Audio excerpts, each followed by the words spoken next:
Explain how you used information from the Person-Environment Occupational Performance Model to guide your clinical reasoning in Kate's occupational therapy program. I used the POP model to identify both enablers and barriers within Kate's occupational performance when name writing in order to guide my clinical reasoning in Kate's occupational therapy program. I identified a range of person factors that were affecting Kate's participation and performance in name writing. Physiologically, Kate had weakness in the intrinsic muscles of her hand, which caused her to hold her pencil higher up away from the unsharpened end, and this affected her ability to form letters. She also had weakness in her trunk muscles, which affected her ability to be able to sit up straight and attend to her task when name writing, and also affected her ability to sit up straight during map time. Cognitively, Kate required frequent prompting when in the classroom environment to attend to tasks due to visual stimulus. Kate's second language was also English.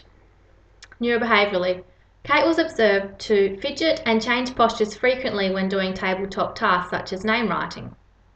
Kate uses mass movements of her arm and shoulder to form letters instead of the small muscles of her hand and wrist to form letters, resulting in limited endurance and high levels of fatigue when name writing. I was able to then use this information to then guide my clinical reasoning in implementing interventions into Kate's occupational therapy program. I chose to implement animal walking into the program as I knew this would help to strengthen trunk muscles, and this was something that was affecting Kate's ability to attend to her task and also remain in an upright posture.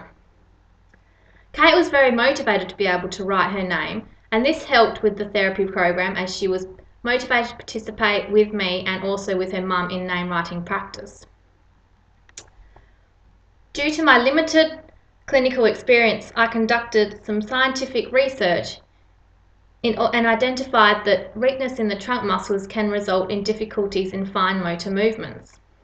This backed up my decision to include trunk strengthening, which would then improve distal function. This guided my clinical decision to implement interventions that would promote trunk strengthening, such as animal walking. I felt that strengthening Kate's trunk muscles would also help her to remain attentive during tasks and increase her ability to practice writing. I then identified a number of environmental factors that were enabling Kate's occupational performance in name writing. These were her social supports. Kate had a very, very supportive mother and father who were very keen to implement any therapy strategies into her everyday routine.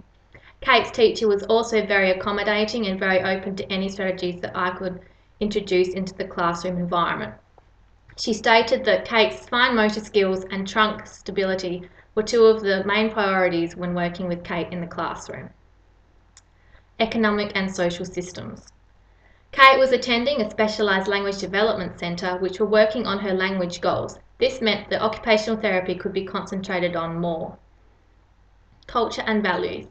Kate's parents cultured and valued their children being good at school, and also Kate comes from a culture that values being successful at school. Built environment. In Kate's home there was a very quiet and accommodating room that we could use for therapy intervention sessions. Due to Kate becoming increasingly distracted by visual stimulus, this helped to enable intervention sessions. In looking at the environment, I decided to utilise Kate's strong social supports.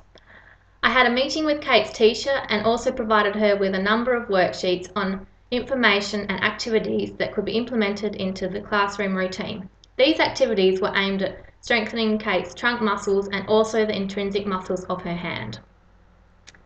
I then decided to implement weekly intervention sessions in the home environment in order to involve Kate's mother in the therapy sessions. This was because I knew that Kate's mother was very keen to be able to implement therapy strategies into Kate's everyday routine. Kate's mother stated that she would like to know what sort of things she could be doing with Kate that would help to increase her trunk muscles and also help to increase her small hand muscles, which would then lead to her being able to achieve her goal of being able to write her name.